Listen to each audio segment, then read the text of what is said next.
हरे कृष्णा। एक बार आप सभी का फिर से स्वागत है मेरे इस चैनल जिज्ञासु मुनि पर।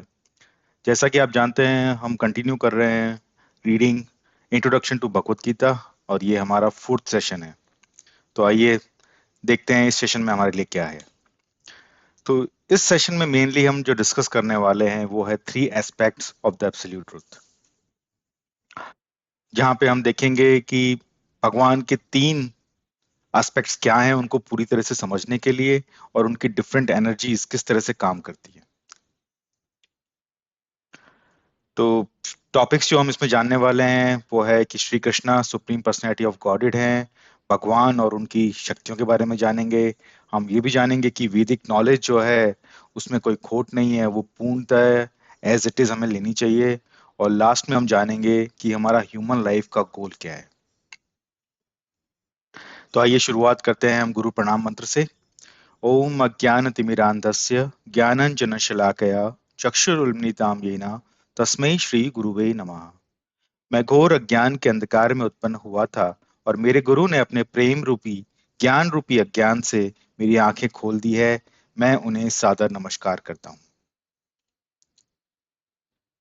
तो प्रभुपाद इस इंट्रोडक्शन के इस पार्ट में शुरुआत इस तरह से करते हैं कि कंप्लीट होल जो है वो हमें समझना चाहिए कि एक सुप्रीम कंट्रोलर है, उसके बाद कुछ कंट्रोल लिविंग एंटिटीज हैं, फिर उसके पास प्रकृति है, फिर काला है, और फिर कर्मा है या एक्टिविटीज है। ये पांचों फाइव एस्पेक्ट्स जो डिस्कस किए गए हैं भगवत गीता में, इसी को एक कंप्लीट होल कहा गया है।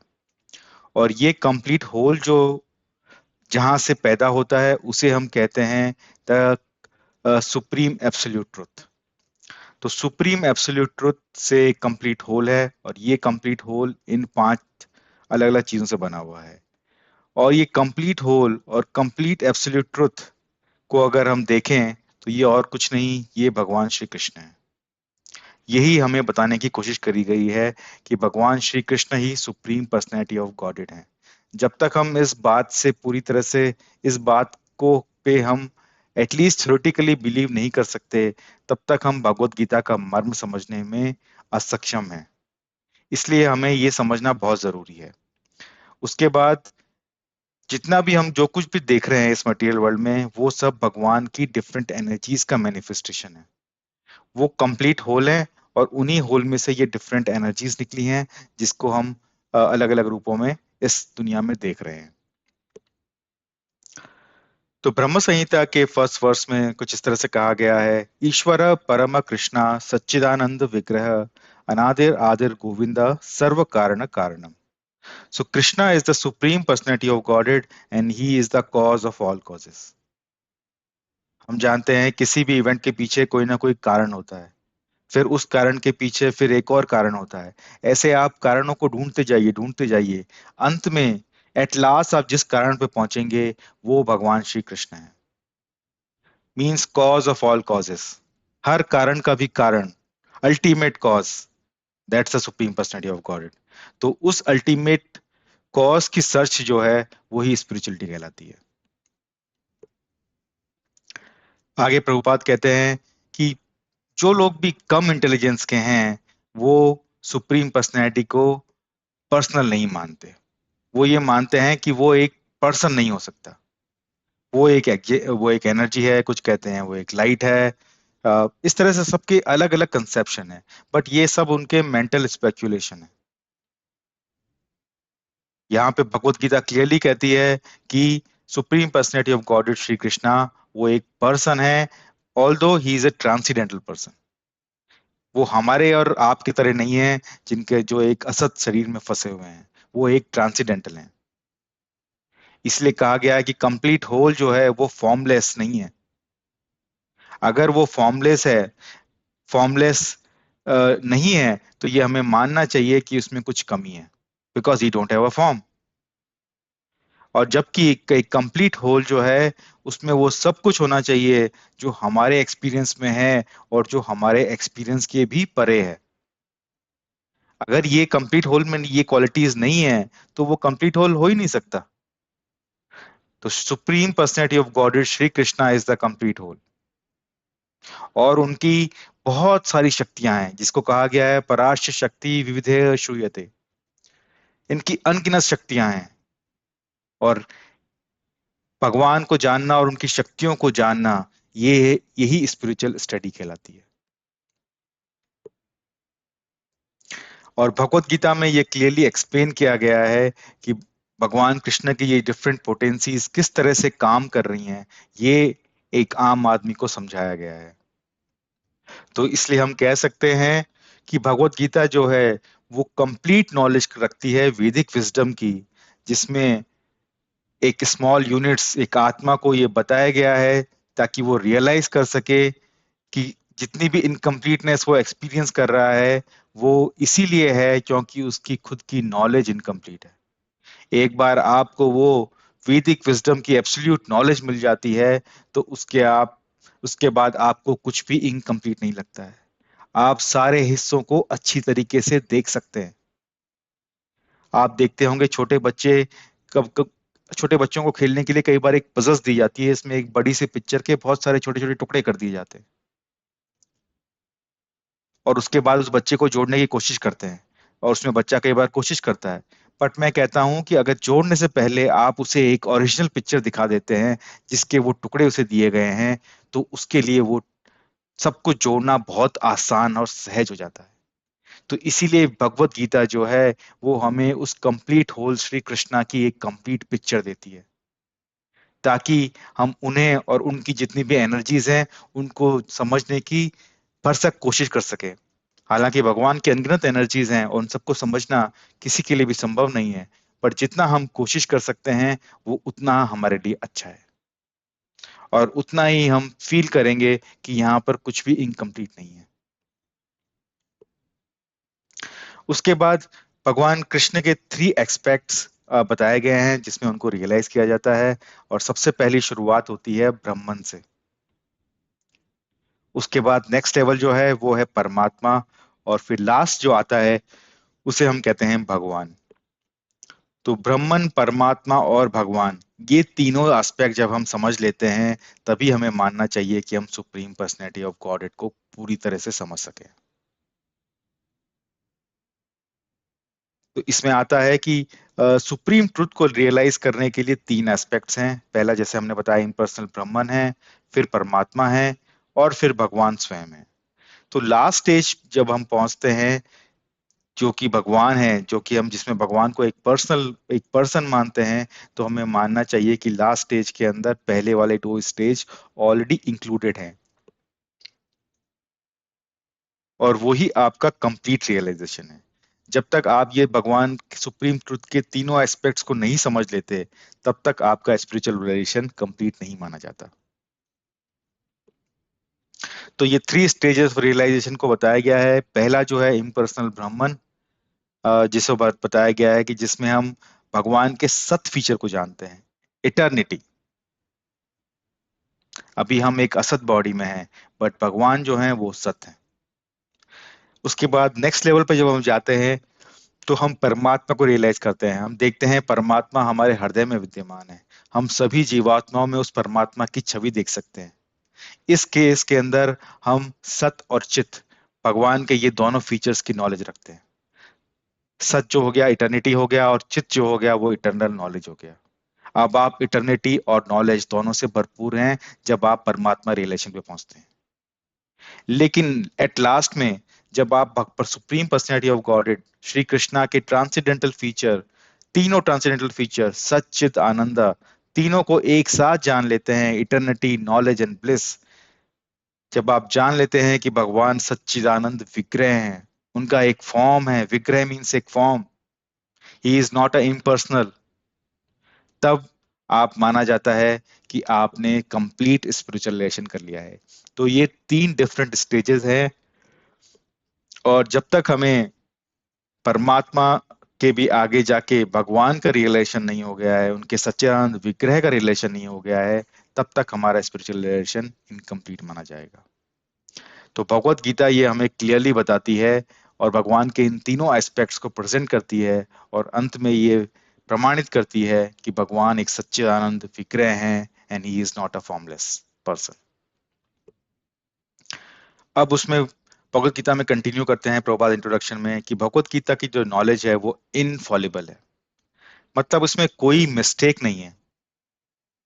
There is no mistake here. आपके समझने में मिस्टेक हो सकती है, बट उस नॉलेज में कोई मिस्टेक नहीं है। और आपके समझने की मिस्टेक की वजह से आप उस नॉलेज को नकार नहीं सकते।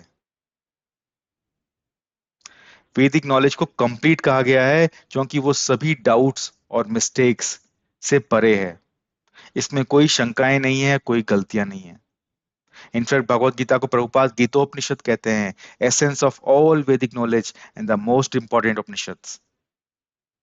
वैदिक नॉलेज जो है ये क्वेश्चन ऑफ रिसर्च की नहीं है, बिकॉज हमारा रिसर्च वर्क इम्परफेक्ट है, क्योंकि हमारे सेंसेस ही इम्परफेक्ट हैं। और एक इम्परफेक्ट सेंसेस से आप डेफिनेटली एक इम्परफेक्ट नॉलेज ही निकालेंगे। आप देखते हैं डिफरेंट साइंटिस्ट एक के बाद एक थ्योरी लाते हैं, पहले थ्योरी नंबर वन आती है, फिर कोई नया साइंटिस्ट आता है, फिर वो अपने लॉजिकल रीजन से पहली वाली थ्योरी को नकार देता है और अपनी नई थ्योरी स्टेब्लिश करता है। तो इस तरह से ये कंटिन्यू होता है। बट अगर आपको एब्सोल्यूट ट्रुथ की नॉलेज चाहिए, तो आप इतने इनपरफेक्ट सेंसेस से ये नहीं पा सकते। ये आपको इसीलिए वैदिक नॉलेज कहा गया है।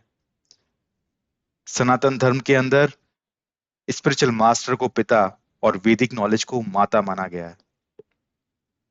और एक एनालॉजी है कि अगर किसी को अपने पिता के बारे में जानना है, तो उसका सबसे अच्छा तरीका है अपनी माँ से पूछे। खुद रिसर्च करके अपने पिता के बारे में नहीं जान सकता, उसमें आपको बहुत समय लग जाएगा। और मनुष्य जीवन का जो हमारा समय है ये बहुत छोटा है। हम अपनी रिसर्च वर्क के ऊपर भगवान को नहीं जान सकते। इसलिए इंटेलिजेंट इंसान वही है जो वैदिक नॉलेज रूपी अपनी माता से पूछ रहा है कि उसके पिता supreme personality of godhead Shri Krishna कौन है। यही सही तरीका है। और भगवत गीता ही इस वैदिक नॉलेज का सारा एसेंस है। इसीलिए भगवत गीता पढ़ना बहुत जरूरी है। दो एग्जाम्पल दिए जाते हैं वैदिक नॉलेज को इनफॉलेबल होने के। पहला एग्जाम्पल है काउ डंग। वैदिक में यहाँ एक पोर्शन में कहा गया है कि जब भी आप किसी जानवर के, इवन अपने खुद के स्टूल को टच करते हैं तो आप इम्प्योर हो जाते हैं, and you have to take bath, you have to purify. आपको शुद्ध होना पड़ता है। लेकिन दूसरी तरफ हम देखते हैं कि काउ डंग जो है, गाय का जो गोबर है, उसको प्योर माना गया है। वही वैदिक नॉलेज उसको प्योर मान रहे हैं, तो ये कॉन्ट्रडिक्शन नहीं है। इनफैक्ट काउ डंग का यूज भगवान की पूजा में किया जाता है, मंदिर में किया जाता है। लोग अपने घरों में किसी जमाने में काउ डंग का लेप किया करते थे, उसे एंटीसेप्टिक माना जाता था। और अब तो साइंस भी उसे कंफर्म करती है कि काउ डंग में एंटीसेप्टिक प्रॉपर्टीज होती हैं। तो आप देखिए, वैदिक नॉलेज परफेक्ट है। आपको ये रिसर्च करने में, पता करने में, उस स्टेटमेंट को समझने में बहुत समय लगा, तो यहाँ आपकी गलती है। बट वो इंसान जिसने इस वैदिक नॉलेज को कंप्लीटली एक्सेप्ट कर लिया है, वो कभी भी कोई मिस्टेक पे नहीं है, क्योंकि वो वैदिक नॉलेज के अकॉर्डिंगली चल रहा है। और जो डाउट जो आपके दिमाग में आते हैं, क्योंकि आप इनकम्प्लीट हैं, इसीलिए हमें एक परफेक्ट नॉलेज वाले स्पिरिचुअल मास्टर की जरूरत होती है। वो हमारे ये डाउट्स को अनक्लीन कर सकता है, क्लियर कर सकता है। दूसरा एग्जाम्पल आता है कॉर्न शेल का, जिसे कि एक बोन माना गया है। और वंस अगेन वैदिक नॉलेज कहती है कि एक बार आपने किसी बोन को टच कर लिया, तो फिर आप इम्प्योर हो गए हैं और आपको प्योर होने की जरूरत है। बट वहां हम देखते हैं शंख, जो कि एक बोन की तरह ही है, उसे मंदिर के अंदर रखा जाता है। और कभी भी आप देखते हैं पूजा विधि की शुरुआत शंख बजाकर ही करी जाती है। तो इस तरह के बहुत सारे एस्पेक्ट्स हैं, तो उन सभी से हमें समझना चाहिए कि वैदिक नॉलेज में कोई कमी नहीं है, वो परफेक्ट है। वो सभी डाउट्स, इल्यूजन, मिस्टेक से परे है। और अगर आप उसको एज इट इज एक्सेप्ट कर लेते हैं, तो आप अपने लिए ये सबसे अच्छा काम कर रहे हैं। और उस नॉलेज को फॉलो करके आप अपने सुप्रीम डेस्टिनेशन तक पहुंच सकते हैं, प्रोवाइडेड आपने एक स्पिरिचुअल मास्टर की शरण ली है, बिकॉज वो ही आपको वैदिक नॉलेज को सही तरीके से समझने में मदद कर सकता है। फिर प्रभुपाद कंटिन्यू करते हैं कि भगवत गीता जब भी हम पढ़ते हैं तो हम देखते हैं, हर जब भी कोई उसे पढ़ता है तो उसका कोई एक हिस्सा ले लेता है और एक हिस्से को छोड़ देता है। जहां भगवान कहते हैं सर्वधर्मान परित्यज्य माम एकम शरणम व्रज, तो हम उसे छोड़ देते हैं। बट जहाँ कृष्णा कहते हैं कि अपना कर्म करे जाओ, फल की चिंता मत करो, तो कुछ लोग उसे एक्सेप्ट कर लेते हैं और फिर अलग अलग तरह के कर्मों में लग जाते हैं। तो ये सही नहीं है। हमें भगवत गीता को पूर्णतः लेना पड़ेगा जिस तरह अर्जुन ने लिया है। अगर हम उस तरह से नहीं लेते हैं तो हम भगवत गीता की इस नॉलेज के साथ जस्टिफिकेशन नहीं कर रहे हैं और हम मिसलीड हो जाएंगे। इसलिए हमें भगवत गीता को बिना किसी इंटरप्रिटेशन के, बिना उसमें से कुछ काट छाट करे हुए, बिना अपना अपना मत उस भगवत गीता के ऊपर थोपने के, एज इट इज जो है उसे लेना चाहिए। इसलिए प्रभुपाद ने अपनी किताब का जो ट्रांसलेशन है भगवत गीता का, उसे लिखा है as it is, Bhagavad Gita as it is, ज्यों की त्यों। साथ ही प्रभुपाद ने कहा है कि ये वैदिक नॉलेज जो है वो ट्रांसेंडेंटल सोर्सेज से लेनी चाहिए और जिसकी शुरुआत होनी चाहिए खुद भगवान श्री कृष्ण से, खुद सुप्रीम पर्सनैलिटी ऑफ गॉडेड से। अगर वैदिक नॉलेज जो भगवान से शुरुआत नहीं हो रही है, तो हमें समझना चाहिए कि उसका सोर्स ट्रांसेंडेंटल नहीं है। वो किसी न किसी मानवीय मानवीय रचना है। और सिंस हर मनुष्य में कुछ डिफेक्ट्स होते हैं, तो उसकी पाई हुई नॉलेज भी डिफेक्टिव हो सकती है। तो ऐसी नॉलेज को लेके हम उस एब्सोल्यूट ट्रुथ के बारे में नहीं जान सकते। साथ ही कहा गया है कि भगवत गीता जो है वो परफेक्ट प्रेजेंटेशन है वैदिक नॉलेज का। हम पहले के एक वर्स में देख चुके हैं कि सारे वैदिक नॉलेज को एक गाय से कंपेयर किया गया है और भगवान श्री कृष्ण एक ग्वाले के फॉर्म में उस गाय का दूध निकाल रहे हैं और अर्जुन जो है वो उस गाय का दूध पी रहे हैं। और बछड़े के दूध पीने के बाद जो दूध बचा हुआ है वो पीने वाले सबसे इंटेलिजेंट लोग हैं।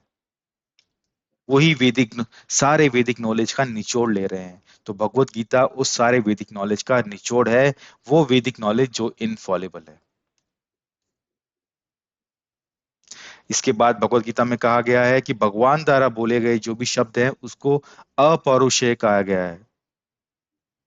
मतलब अपौरुषेय, वो किसी असाधारण पुरुष के द्वारा बोले गए नहीं है।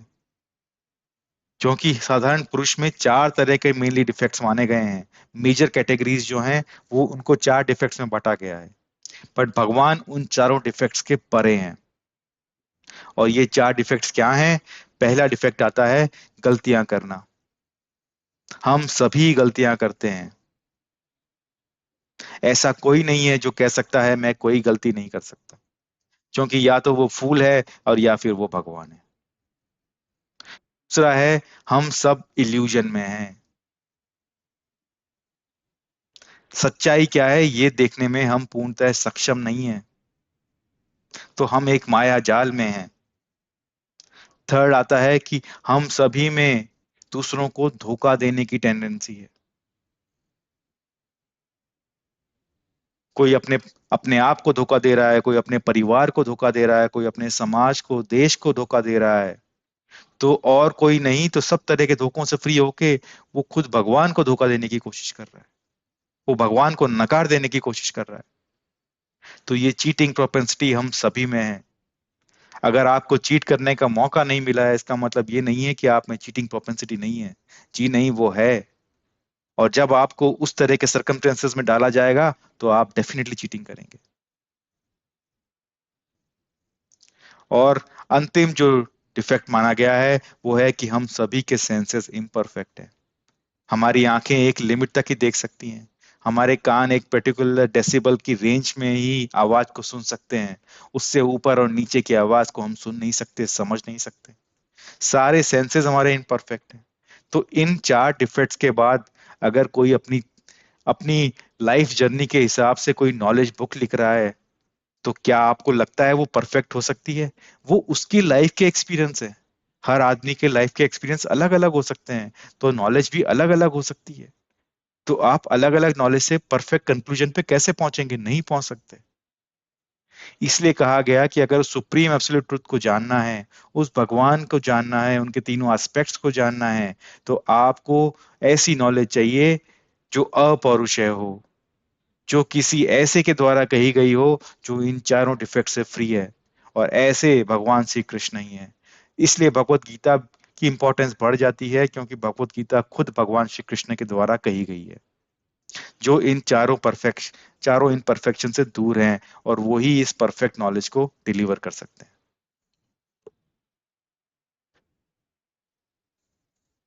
तो ये तो हम समझ ही गए कि परफेक्ट नॉलेज की शुरुआत भगवान श्री कृष्ण से ही होनी चाहिए। लेकिन उसके बाद ये भी कहा गया है कि ये वैदिक नॉलेज जो है, ये एक डिसाइप्लिक सक्सेशन में आनी चाहिए। ये ऊपर से नीचे आ रही है, एक परंपरा के अंदर आ रही है। अगर वो एक डिसाइप्लिक सक्सेशन प्रॉपर परंपरा में नहीं आ रही है, तो भगवान कृष्णा का जो मैसेज है वो लॉस्ट हो सकता है। जैसा कि हम देखते हैं, छोटे बच्चे गेम खेलते हैं जिसमें एक बच्चा दूसरे के कान में कुछ कहता है, फिर वो दूसरा बच्चा तीसरे के कान में वही स्टेटमेंट रिपीट करता है, और इस तरह से 10-12 बच्चों में घूम के लास्ट में जब बात पहले वाले बच्चे के कान में आती है, जिसने वो फर्स्ट स्टेटमेंट कहा था, तो आप देखते हैं उसका मीनिंग, इनफैक्ट कई बार तो वो स्टेटमेंट ही चेंज हो जाता है। क्यों? क्योंकि वो सारे बच्चे इनपरफेक्ट हैं। इसलिए परंपरा के अंदर भी, एक डिसाइप्लिक सक्सेशन के अंदर भी सभी परफेक्ट ह्यूमन बीइंग्स का आना बहुत जरूरी है, क्योंकि वो ही नॉलेज को प्रॉपरली ट्रांसफर कर सकते हैं। नहीं तो ये ट्रांसफर नहीं हो सकती। तो ये सुप्रीम स्पिरिचुअल मास्टर जो भगवान श्री कृष्ण हैं, जो भगवान खुद हैं, उनसे शुरुआत होती है, और ये परफेक्ट स्पिरिचुअल मास्टर से होते हुए आप तक आनी चाहिए।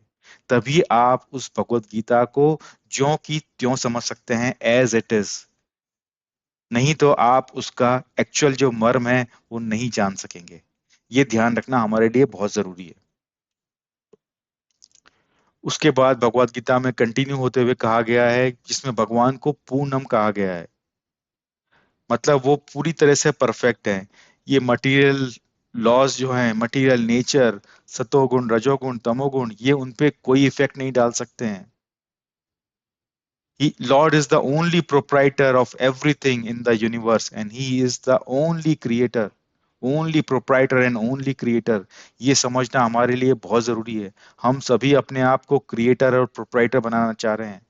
आप देखते हैं हर इंसान आज ज्यादा से ज्यादा चीज इकट्ठा करना चाहता है अपने नाम पर। क्यों? क्योंकि वो अपनी प्रोप्राइटरशिप इंक्रीज करना चाहता है। आप कुछ ना कुछ नया इन्वेंशन करना चाहते हैं, नया क्रिएट करना चाहते हैं, चाहे वो सॉफ्टवेयर हो गया, चाहे आप एक नई बुक लिखना चाहते हैं। क्यों? क्योंकि आप क्रिएटर बनना चाहते हैं। बट ओरिजिनल प्रोप्राइटर और क्रिएटर खुद भगवान श्री कृष्ण है। क्योंकि हम उनके अंश हैं, इसलिए ये गुण हम में भी आए हुए हैं। बट ये समझना जरूरी है कि ये सारा यूनिवर्स के ओरिजिनल प्रोप्राइटर और क्रिएटर कौन है, ये जानना हम सबके लिए जरूरी है। और भगवत गीता ये हमें नॉलेज देती है। इसमें कहा गया है कि हम सभी को कभी भी क्लेम नहीं करना चाहिए कि हम किसी भी चीज की प्रोप्राइटर हैं।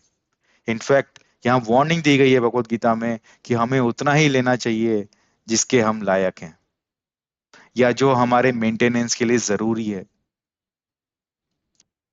हम देखते हैं सभी सात्विक साधुगण जो हैं, वो सिर्फ उतना ही लेते हैं जिससे उनकी बॉडी और सोल को टुगेदर रख सकते हैं। जरूरत से ज्यादा जमा जमा करना जमाखोरी कहलाता है। और आप देखते हैं जमाखोरी के लिए पनिशमेंट दिया जाता है, पुलिस होती है, उसके लिए लॉ होते हैं। तो अगर कोई इंसान जरूरत से ज्यादा प्रोप्राइटरशिप लेने की कोशिश कर रहा है इस यूनिवर्स में, तो आपको नहीं लगता उसको भी इस चीज का पनिशमेंट मिलेगा? बट ये नॉलेज ही हमारे पास नहीं है कि हम तो प्रोप्राइटर किसी के हैं ही नहीं, ना हम कोई क्रिएटर हैं। तो ये सारी नॉलेज, चीजों को कैसे यूटिलाइज करना है हमारे खुद के मेंटेनेंस के लिए, हम ये समझ सकें कि हमारा कोटा क्या है, ओरिजिनल प्रोप्राइटर ओरिजिनल क्रिएटर कौन है, ये सब कुछ भगवत गीता में एक्सप्लेन किया गया है। तो अगर आप भगवत गीता नहीं पढ़ रहे हैं, तो ये सब आप नहीं समझ सकेंगे। इसलिए भगवत गीता पढ़ने की बहुत इंपॉर्टेंस है, और हम सभी को स्क्रूटनाइजिंगली ये भगवत गीता पढ़नी चाहिए।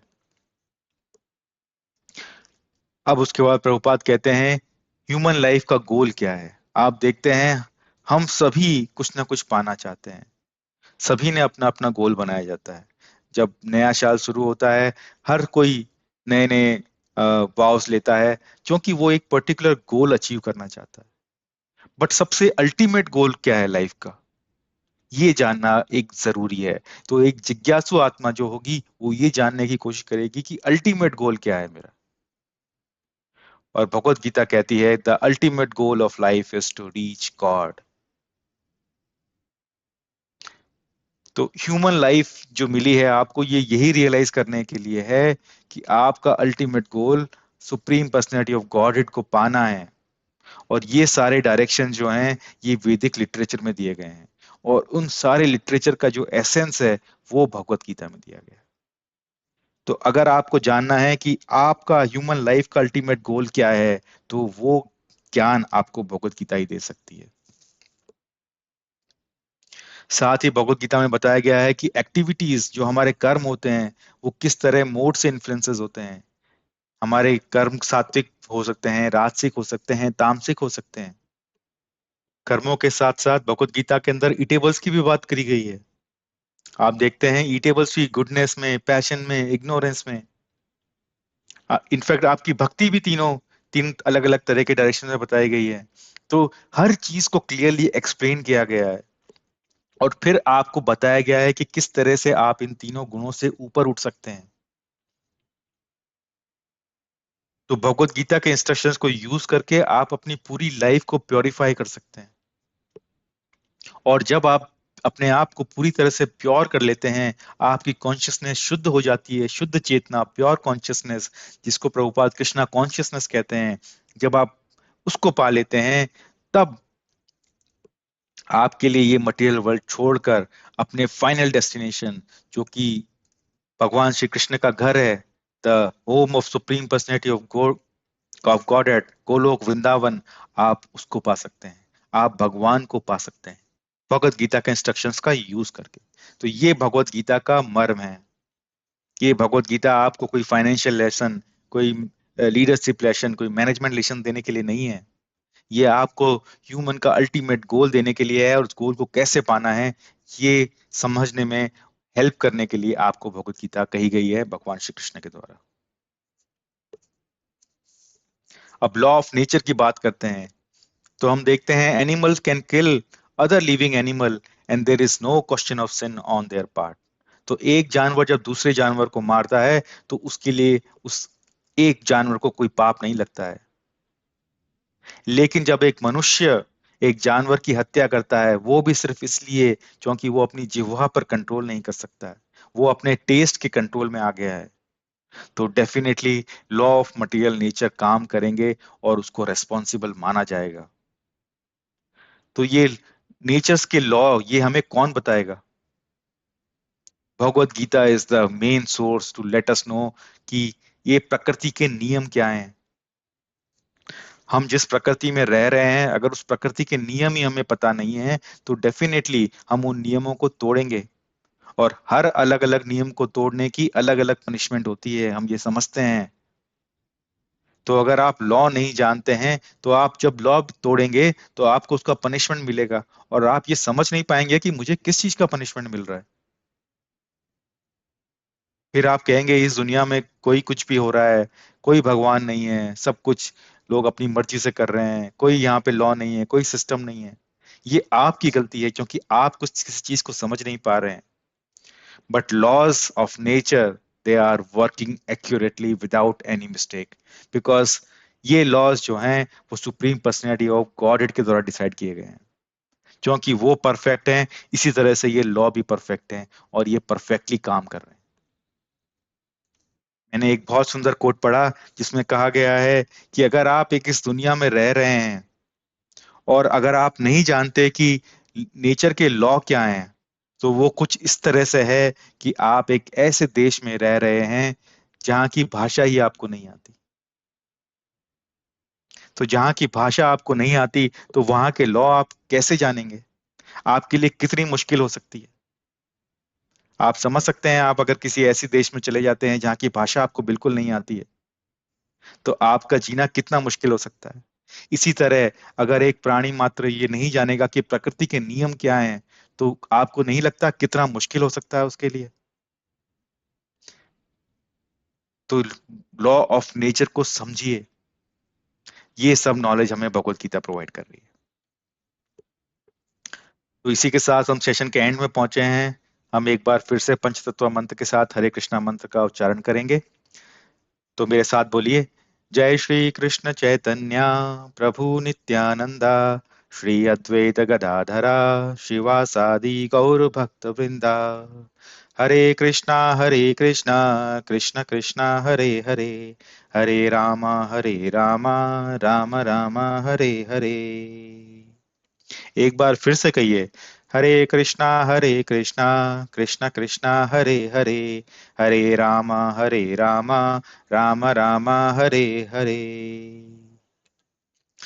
तो आप सभी का मेरे इस सेशन में बने अंत तक बने रहने के लिए बहुत बहुत धन्यवाद। मुझे पूरा यकीन है कि इस सेशन से आपको जरूर कुछ मिला होगा और आप समझ सके होंगे कि भगवान और उनके तीन एस्पेक्ट्स, उनकी एनर्जीज किस तरह से काम कर रही है, हमारा ह्यूमन लाइफ का गोल क्या है, और लॉ ऑफ नेचर को समझना कितना जरूरी है। और अंतिम और सबसे इंपॉर्टेंट जो था, वैदिक नॉलेज जो है वो इनफॉलेबल है, और ये हमें एक डिसाइप्लिक सक्सेशन से ही लेनी है। ये इस सेशन की की लर्निंग है जो हमें समझना बहुत जरूरी है। इस सेशन को देखने के बाद भगवत गीता के इस पोर्शन को पढ़ने की कोशिश करिएगा। मुझे पूरा यकीन है आप उसमें से मैक्सिमम एक्सट्रैक्ट कर सकेंगे। मैं आपसे दोबारा मिलूंगा नेक्स्ट सेशन के लिए। तब तक के लिए मुझे आज्ञा दीजिए। हरे कृष्णा।